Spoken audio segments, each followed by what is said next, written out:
Hi guys, my name is Matsugi. Yes, this is a real Honest shirt.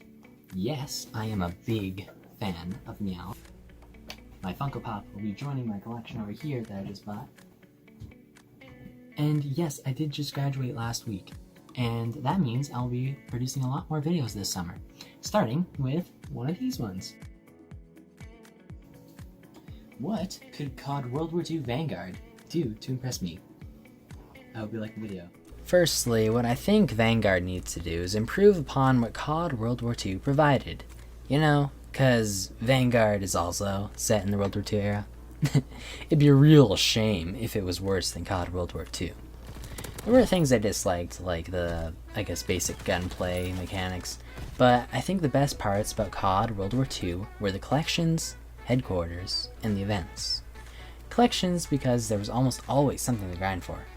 Another great thing about collections is the option to grind for a specific item, like a weapon blueprint, or a variant in the game, or skin. Personalization is an important feature in any multiplayer game.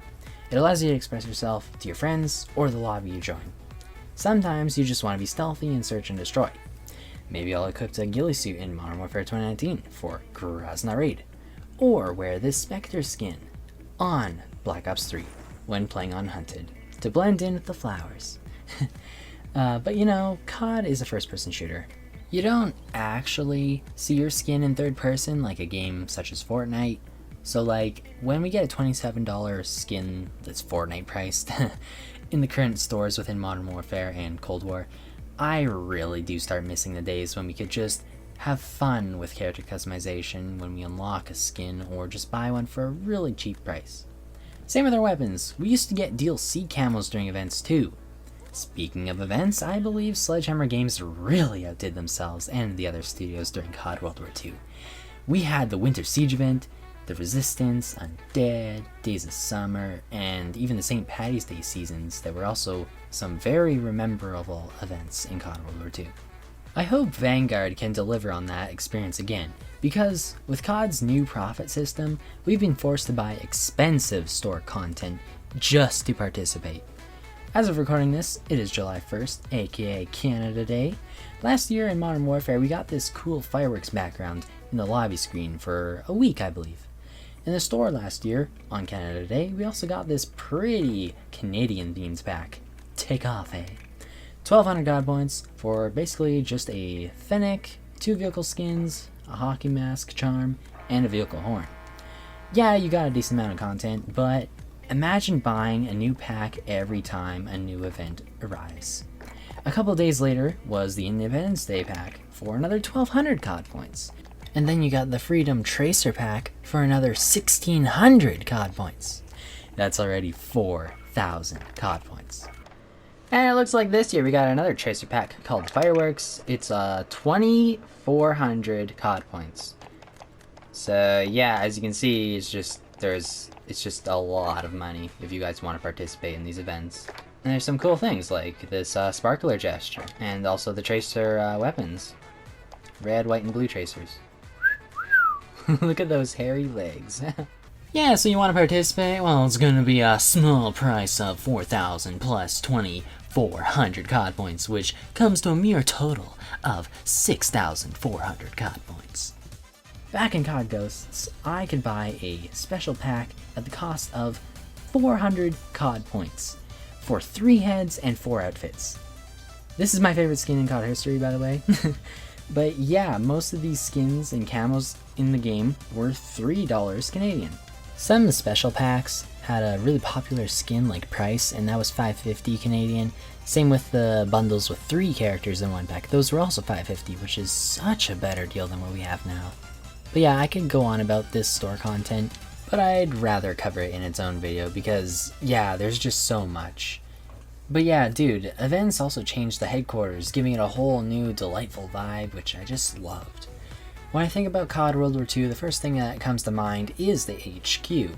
Yeah, when the game launched, forcing players into the HQ was aggravating due to the long loading screens, but also because people just wanted to play the game. But like fine wine, most games improve over time. World War II definitely did, and the HQ became a fun place for me and my friends to visit decently often. Sometimes the theme changed, and sometimes the 1v1 arena changed. It was fun and exciting to see what was different. But for Vanguard, I really hope to see an improved HQ that acts more like a VR chat server, with proximity chat. I'd also appreciate it if we got a toggle for third and first person view in the HQ. The parkour was fun and all, but doing it in first person probably would have been easier and more engaging. I'm not saying to take out the third person. I think third person is excellent for looking at your character and taking in the scenery. Now that that's out of the way, I have a few concerns and also some fixes for those concerns. Who would I be if I just complained without some suggestions? But yeah, one big concern I have is multiplayer innovation. The huge downside to the World War II era is that you are limited to that time period. World War II is a real event. It is grounded in reality with historical accuracy. A COD like Ghosts, BO3, and WW aren't. Ghosts is apocalyptic. BO3 is too, but also cybernetic. IW is kind of a far future sci-fi experience, but Vanguard is apparently going for the Eastern Front of World War II, not a steampunk alternate reality of World War II. If they did go for that, oh man, they could do so many crazy things and get away with it, while still keeping it brutal and immersive, and also new to the COD franchise. So my first specific concern is with Scorestreaks. How are Sledgehammer Games going to even make new streaks when most of the ones that I can think of in World War II were already used in COD World War II? You can't do drones, you can't do sentry turrets, and you can't even have armed helicopters. I don't even think soldiers wore body armor back then, so you can't even have anything like a Juggernaut suit. It's a really limiting time period. So what are my ideas? I think dogs should return. That might be a little controversial, but hey, we are talking about a video game. This isn't real, you aren't actually killing an animal, but these dogs could actually be multiple types of Scorestreaks. One could be like the guard dog like in COD Ghosts, another could be like the army of attack dogs like in Black Ops, or probably more well known as the Raps in Black Ops 3.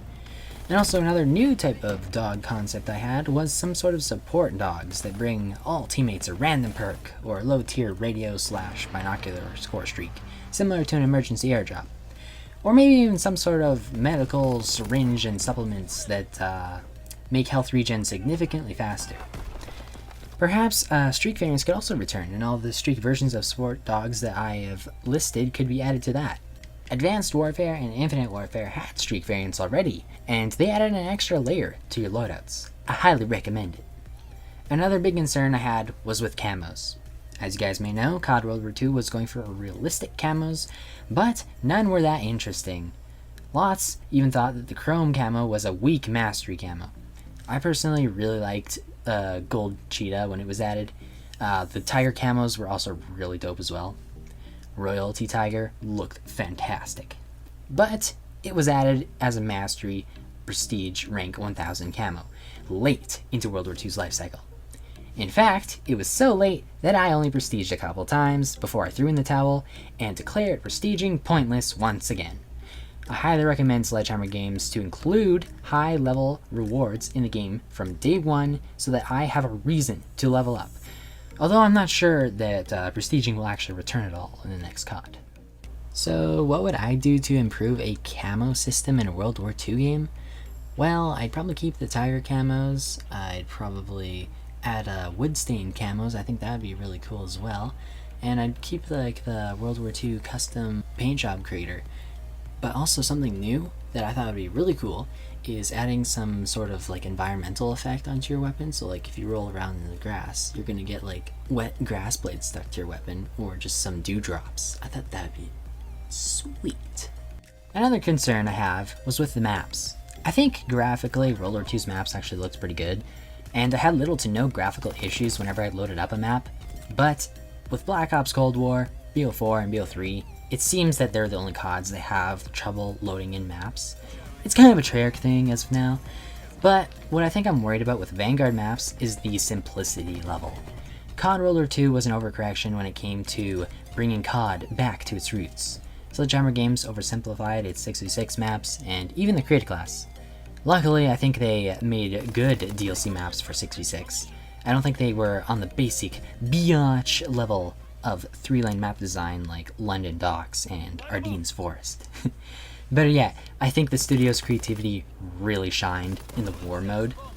And Wars maps created various scenarios, like building a bridge, rescuing prisoners barricaded behind enemy lines, Viva la Resistance, as they say, and planting a bomb on ammo supplies. I'll never forget that.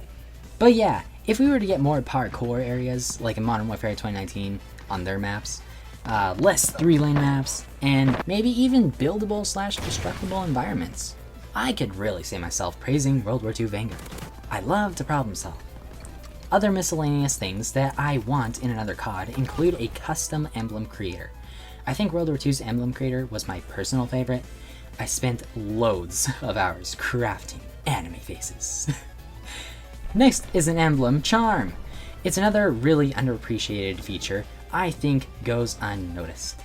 I'd also like sliding to return. I personally hate dolphin diving. Sorry if you're a fan of it. I just find it useless, and it doesn't flow well or allow for a skill gap in my opinion. I also think create a class needs to be way less limiting. Give us a pick 14 with our primaries and secondaries and equipment. Then maybe a pick 4 for our perks, and give us 3 categories to choose from. Lastly, I think Sledgehammer Games needs to add a longer range aim assist.